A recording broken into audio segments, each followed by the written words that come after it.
शुचौ देशे प्रतिष्ठाप्य स्थिरमासनमात्मनः नात्युच्छ्रितं नातिनीचं चैलाजनकुशोत्तरम। प्रिय दर्शकों नमस्कार।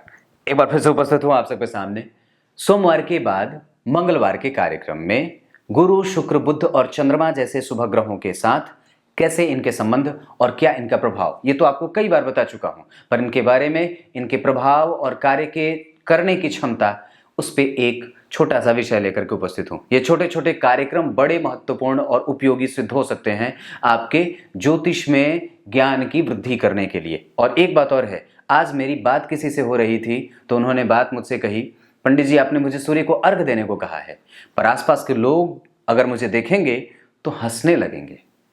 मैंने तो सबसे पहले तो उनको इतनी डांट पिला दी और उसके बाद मैं ये बात आप लोगों से भी कहना चाहता हूं, सूर्य को अर्घ देना प्रत्येक सनातनी का कर्तव्य है।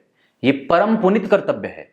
इसको चाहे आपकी कुंडली में सूर्य मजबूत हो और चाहे कमजोर, इसे अपने जीवन पद्धति में शामिल ही करिए और ये जरूर होना चाहिए। बने रहिएगा कार्यक्रम के अंतिम हिस्से तक, कहीं नहीं जाना है। आरंभ से लेकर के अंतिम तक का कार्यक्रम प्रत्येक दिन देखा करिए। शुरू करते हैं आज का कार्यक्रम।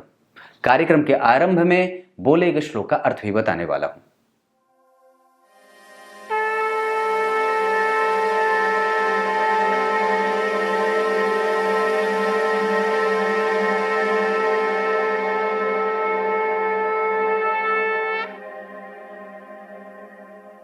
आइए अब आपको सीधे विषय पे लेके आता हूं। बात सिर्फ यहां से ये समझने वाली है, कुंडली में ग्रहों के अपने शुभ और अशुभ प्रभाव होते हैं। 4 प्रकार के ग्रह ऐसे, देवगुरु बृहस्पति, शुक्र, चंद्रमा और बुध, ये 4 ग्रह शुभ ग्रह कहे जाते हैं। पापक ग्रहों की श्रृंखला में शनि, मंगल, राहु, केतु और सूर्य आते हैं। जहां सूर्य को क्रूरतम ग्रहों की दृष्टि से भी देखा जाता है, उनको क्रूर ग्रह भी कहा जाता है। वो जहां पे भी दृष्टिपात करते हैं वहां पे थोड़ी क्रूरता का प्रभाव दिखाते हैं।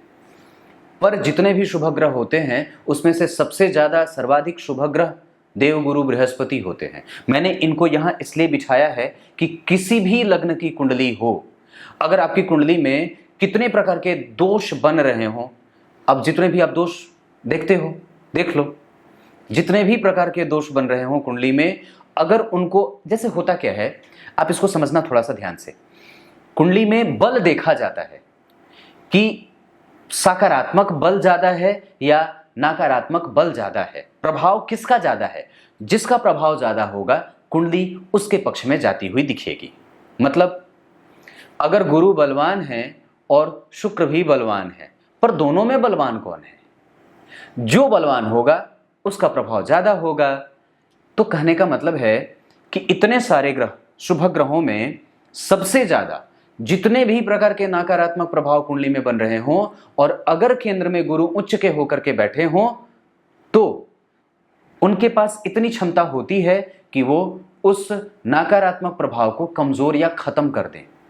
पर ऐसी स्थिति हो कि वो कुंडली में मजबूत हो और अत्यधिक मजबूत हो। अत्यधिक मजबूत का मतलब क्या है कि गुरु उच्च के हों या फिर उन पे किसी पापग्रह का कोई असर ना हो, वो कुंडली में कारक होते हों, किसी अच्छे भाव के अधिपति बनते हों, उनकी दृष्टियों का लाभ कुंडली के अच्छे अच्छे भावों पे पड़ता हो और वो स्वयं किसी भी पापग्रह के द्वारा देखे ना जाते हों। जैसे यहाँ गुरु उच्च के, चंद्रमा केंद्र में, सामने से बुध देख रहा है और शुक्र भी देख रहे हैं।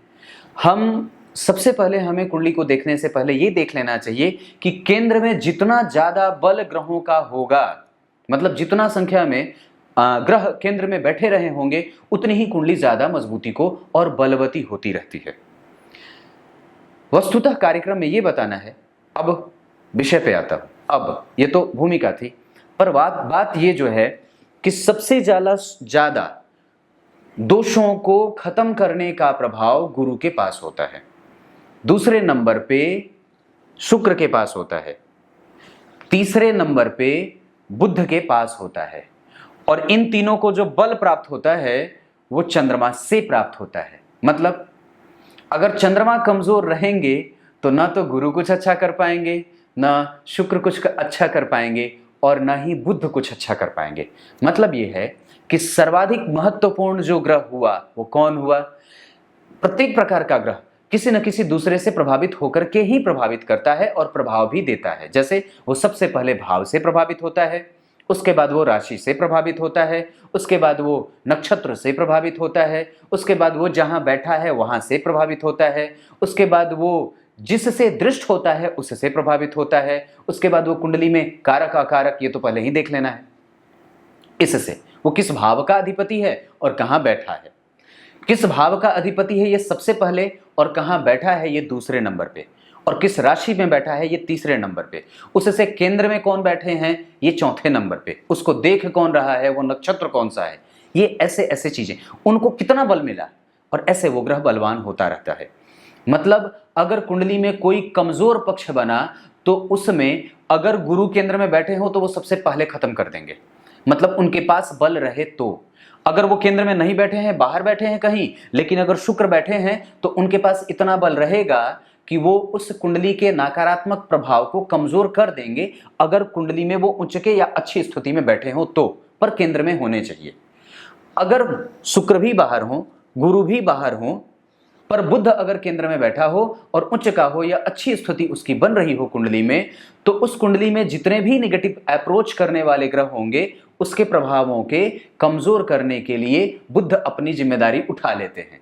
लेकिन ये तीनों के तीनों ग्रह, इस बात पे इनका फलादेश निर्भर करता है कि वो चंद्रमा की स्थिति उस कुंडली में कैसी है। मतलब इस कार्यक्रम में आपको ये भी देख लेना होगा अपने प्रभावों में कुंडली को देखते समय कि सबसे पहले चंद्रमा कैसा है। और एक बात और बताऊं, कोई भी कुंडली देखो, कोई भी कुंडली देखने जा रहे हैं तो उसमें सबसे पहले आप लग्न कुंडली को देख तो रहे हो, पर उस समय की प्रश्न कुंडली भी जरूर बना लेनी चाहिए। उस समय की प्रश्न कुंडली के भी तुरंत ही प्लस प्रश्न कुंडली पे भी जरूर अपनी दृष्टि डाल लेनी चाहिए।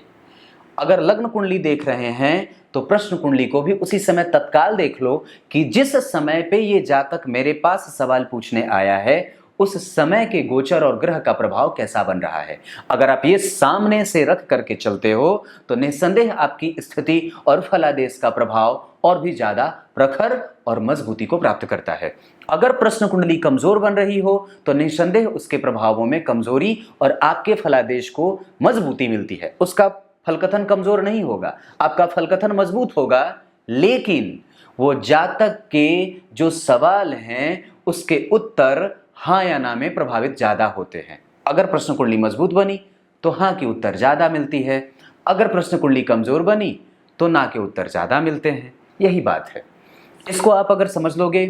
एक बात और बताऊं, अब कार्यक्रम खत्म हो गया, बस इतनी सी बात थी। सबसे ज्यादा नकारात्मक प्रभावों को कमजोर करने का बल गुरु के पास, दूसरे नंबर पे शुक्र के पास, तीसरे नंबर पे बुध के पास, पर तीनों को बल सिर्फ चंद्रमा से ही प्राप्त होता है। एक बात और बताऊंगा जो मेरे हिसाब से आप लोगों को शायद अच्छी ना लगे, पर YouTube के कमेंट में जब कभी बुरे कुछ लोग जब लिखते हैं मुझे तो मैं क्या करूं, मैं भी लिख देता हूं। पर आप लोग ये ना समझना कि मैं कुछ उटपटांग हूं या फिर टेढ़ा हूं या अच्छा नहीं हूं, ऐसा नहीं है। दिमाग में बस इतनी बात हमेशा याद रखना, जैसा जो व्यवहार करता है उसके साथ कभी कभी वैसे ही व्यवहार रखने पड़ते हैं। ये कलयुग है तो यहाँ काफी सोच सोच करके चलना भी पड़ता है। मैं ज्योतिषी हूं पर पहले एक व्यक्ति हूं, ये बात भी जरूर है। तो सामने वाला जैसा व्यवहार रखता है मैं उसके साथ वैसा ही व्यवहार कर लेता हूं। अगर बिछाना चाहोगे तो बिछ जाऊंगा, अगर खड़ा होना चाहोगे तो खड़ा भी हो जाऊंगा। बस इतनी सी बात है। कुछ इसी तरीके से कार्यक्रम का समापन करते हैं। तब तक के लिए इजाजत दीजिए। एक बार फिर से उपस्थित होंगे आप सबके सामने पर कल। और एक बात और है, खूब बढ़िया रहिए, खूब मजबूत रहिए, खूब खुश रहिए, खूब प्रसन्न रहिए। जीवन का जो सर्वस्व हो वही आपको मिले और हमेशा ही बेहतर बनने का प्रयास करिए। पता नहीं ये दिल से आशीर्वाद क्यों निकल रहा है आप लोगों के लिए, क्या पता कुछ अलग ना हो जाए। गीता जी के 6ठे अध्याय के 11वें श्लोक में भगवान ने बात कही है। क्या कही है?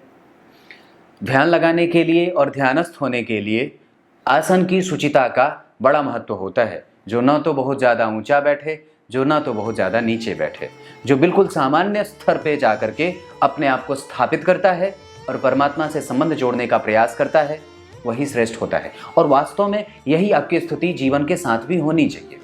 हमेशा ही सामान्य बने रहो, श्रावण मास की तरह, एकदम वासुदेव। तब तक के लिए बहुत बहुत नमस्कार।